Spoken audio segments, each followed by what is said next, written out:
5월에 FOMC에서도 미국의 기준금리는 동결을 했습니다.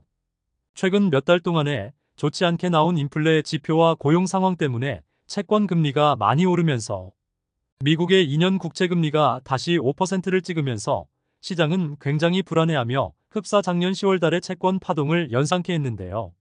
시장은 이번 FOMC에서 혹시나 금리 인상 가능성을 높게 언급하거나 금리 인하 기대감을 아예 사라지게 하는 매파 발언이 나오지 않을까 걱정하면서 지켜봤을 겁니다.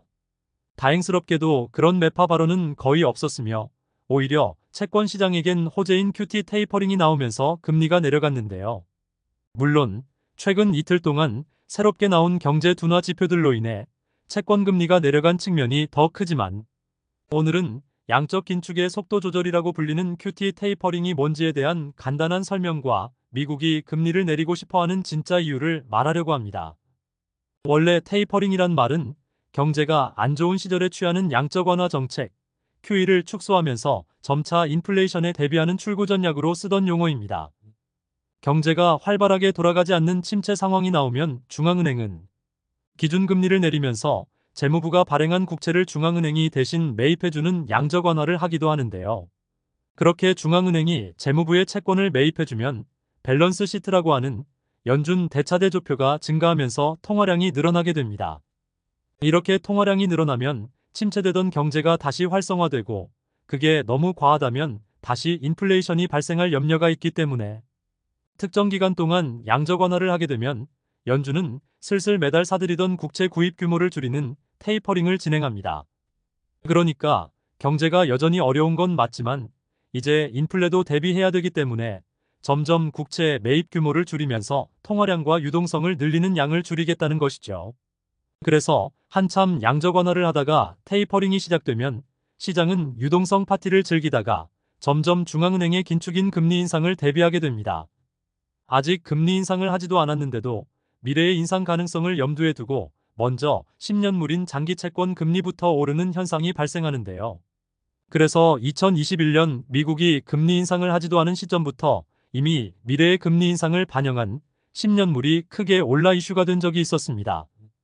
그리고 물가 지표가 점점 오르기 시작하면 연준은 아예 테이퍼링을 넘어서서 양적 완화 종료와 함께 금리 인상을 시작하게 되죠.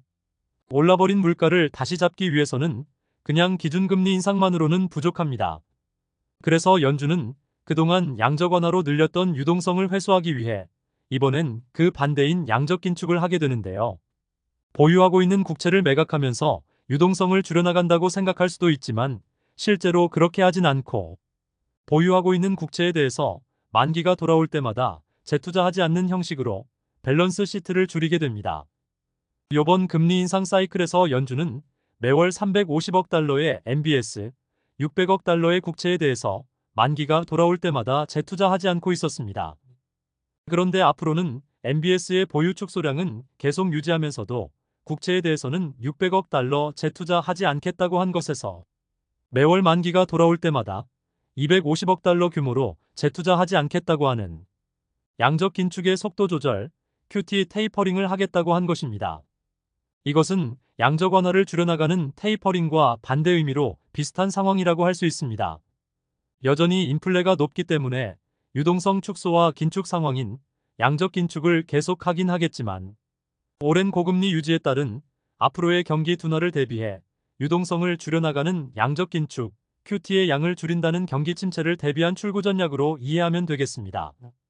이렇게 그냥 테이퍼링은 뭔지, 여기에 말을 붙여서 만든 QT 테이퍼링이 뭔지에 대한 이해도 되셨을 거라고 봅니다. 그리고 오늘 영상의 마지막 주제인 미국이 진짜로 기준금리를 내리고 싶어하는 이유를 말하겠습니다. 2020년, 2021년에 한참 양적 완화를 하고 있는 도중에 파월 의장은 이렇게 무지막지하게 완화 정책을 하는 이유가 뭐냐는 질문에 이렇게 답합니다.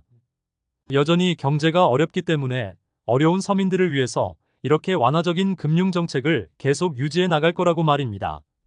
그러나 양적 완화가 서민들에게 도움이 되는 정책이라기보다 금융 세력들의 자산 가치만 올려주고 채권 가격의 버블을 형성하는데 더 초점이 맞춰졌다는 것은 결과론적으로 부정할 수 없는 비판입니다. 이번에 경제가 어려워지면서 금리 인하를 하게 된다면 이번에도 파월 의장은 어려운 서민들을 위해 금리 인하를 할 수도 있다고 말할 것입니다. 하지만 서민들을 위해서 내린다기보다는 미국이 지금 금리를 내려야 하는 이유는 엄청나게 증가한 정부 부채를 이유로 들 수 있습니다. 그동안 많은 사람들이 미국이 금리를 더 올려야 하는 이유가 물론 물가도 있지만 국채를 너무 많이 찍어냈다. 교과서적인 경제 이론으로 보자면 국채가 많으니 시장은 채권 금리에 대한 더 높은 프리미엄을 요구할 것이라고 말입니다. 그러나 많이 찍어내도 너무 많이 찍어댄 국채 때문에 미국의 정부 부채 비율은 현재 GDP 대비 131%나 되었습니다. 제가 본 가장 극단적으로 금리 인상을 주장하는 분은 지금 물가를 잡으려면 1980년의 연준의장 폴 볼커처럼 금리를 20%까지 올려야 한다. 그러면 확실하게 물가가 잡힐 것이고 경기가 침체할 것이라고 말합니다.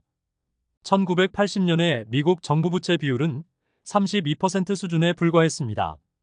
지금의 금리가 GDP 대비 정부 부채 비율로 보자면 얼마나 미국에게 심각한 타격을 주는지 비교해 보겠습니다. 2024년 미국의 GDP는 28조 달러 수준으로 예상됩니다. 이는 현재의 우리 환율로 보자면 3경 8천조 원에 해당하는 규모죠. 그리고 지금의 미국 GDP 대비 정부 부채 비율은 131%로 부채 수준은 36조 달러, 우리 돈으로 4경 9천조 원이죠. 높은 기준금리에 맞물려서 미국의 단기 채권금리부터 장기금리까지 5% 근처에 머물러 있습니다. 단순 계산을 위해 그냥 정부 부채에 대한 이자 비용을 5%라고 간단하게만 계산하면 매년마다 36조 달러의 5%, 그러니까 1조 8천억 달러를 빚 갚는데 쓰는 이자 비용으로 지불한다는 얘기입니다.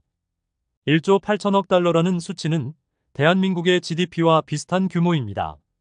안 그래도 돈 들어갈 곳이 많은 미국이 그냥 빚 갚는데 써야 되는 비용만으로 이렇게 재정에 부담이 가기 시작하면 빚으로 빚을 돌려막기 위한 더 많은 국채를 발행해야 하는 파산 가능성의 악순환 고리가 생기게 됩니다.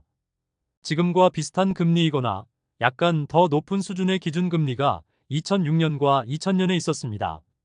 이때도 매년 빚 갚는 데 드는 이자 비용이 비슷한 5%였다고 해도 당시에는 GDP 대비 부채 비율이 60% 수준으로 비슷한 기준금리와 채권금리 수준이라고 하더라도 당시에 내는 이자 비용은 지금의 절반도 되지 않는 덜 부담스러운 상황입니다. 비슷한 금리라고 해도 지금은 부채 비율이 훨씬 높기 때문에 2000년과 2006년에 비해서도 재무부에 엄청난 부담이라는 거죠. 그럼 기준금리가 20%였던 1980년의 상황과 지금을 비교해 보겠습니다. 지금이 기준금리는 20%지만 GDP 대비 정부 부채 비율은 그때와 같은 32% 수준으로 계산하자면 28조 달러의 GDP 대비 정부 부채는 9조 달러 수준밖에 되지 않습니다. 이 9조 달러의 빚에 대해서 매년 갚아야 되는 이자 비용은 소름 끼치게도 똑같은 1조 8천억 달러가 나오게 되죠. 그러니까 1980년에 미국은 아무리 기준금리를 20%까지 올렸었어도 정부 부채 비율이 절대적으로 적었기 때문에 그런 미친 금리가 가능했던 것입니다. 금리가 그렇게 높았으니 경기 침체는 당연했던 것이고요. 그래서 지금처럼 미국이 이렇게 높은 정부 부채 비율에서 지금의 5%대 금리를 유지한다는 것은 재무부의 이자 비용 측면에서 1980년의 기준금리 20%와 이미 비슷한 상황이라는 것을 알아야 한다는 것입니다. 그래서 채권을 많이 찍어냈고 그로 인해 높은 고금리가 오래 유지돼야 된다고 주장하는 교과서적인 이론과는 다르게 정부 부채 비율에 따른 현실적인 이자 비용 측면을 고려하면 오히려 역설적으로 엄청나게 찍어댄 국채 때문에 금리를 낮춰야 되는 일본과 같은 상황이 돼가는 것입니다. 앞으로 주장할 가능성이 높은 무슨 어려운 서민들을 위해 좋은 위정자인 척하는 그런 금리 인하 이유보다 오늘 말한 엄청난 정부 부채 때문에 금리를 내려야 하는 속내를 더 현실적인 금리 인하 이유라고 보는 것이 맞을 것입니다. 그럼 이렇게 오늘의 영상은 마무리를 지겠습니다. 채권 투자하신 분들 모두 결과가 좋길 바랍니다.